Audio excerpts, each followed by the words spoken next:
We're now going to look at other variations of in the algebraic form and how that transcribes into the graphical representation. So in this example below, we can see that the reddish maroon or pinkish maroon graph is the graph of the equation y is equal to 2 to the x. Then the blue graph is algebraically, the blue graph is y is equal to 2 to the minus x. So the change you can see has been x has been replaced with minus x. And then graphically, the change from the maroon graph to the blue is a simple reflection along this y-axis. So imagine folding this on the y-axis. This flips over to here, this flips over to there, and yes, you can see that you would get the blue graph. So when you can see that x is being replaced with minus x, then you're going to get a reflection in the y-axis. Similarly, a reflection in the x-axis will occur graphically on the graph. Reflected down here is when you replace y with minus y.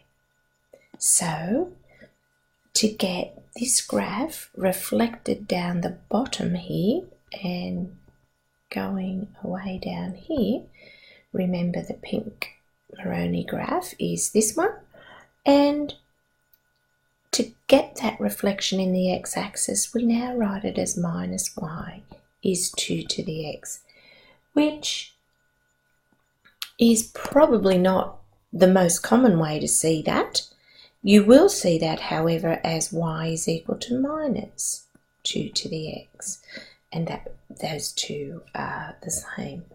So although you're replacing y with a negative, it's the same function as y equals minus 2 to the x. There is another type of reflection, and that's when we reflect the graph in the line y equals x. Now, I think to really fully understand the graph reflecting in y equals x, you really do need to have equal scales on each axis.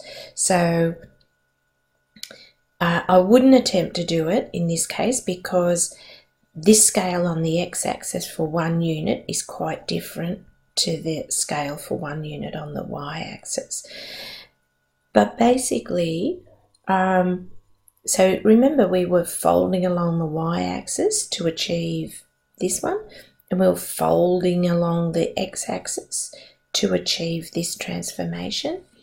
You would be folding your graph along the line y equals x. So it would be a complete fold over to get a reflection in the line y equals x. It is another reflection graphically, and the way it looks in algebraically is you just replace the positions of the y and the x. So we're going to look at that. That's actually what we call the inverse relation, and the last exercise we do in this chapter looks at these inverse relations. We literally replace the y with the x. So if I had a straight line, y equals 2x minus 1, then its inverse becomes x is 2y minus 1. Just straight out replacing the x with the y. Probably not so common, a rotation of 180 degrees about the origin results in two reflections. We're getting very complicated there, and you won't see too much of that. Hopefully that will be enough for you to see the impact of an algebraic change and how that results in the change graphically.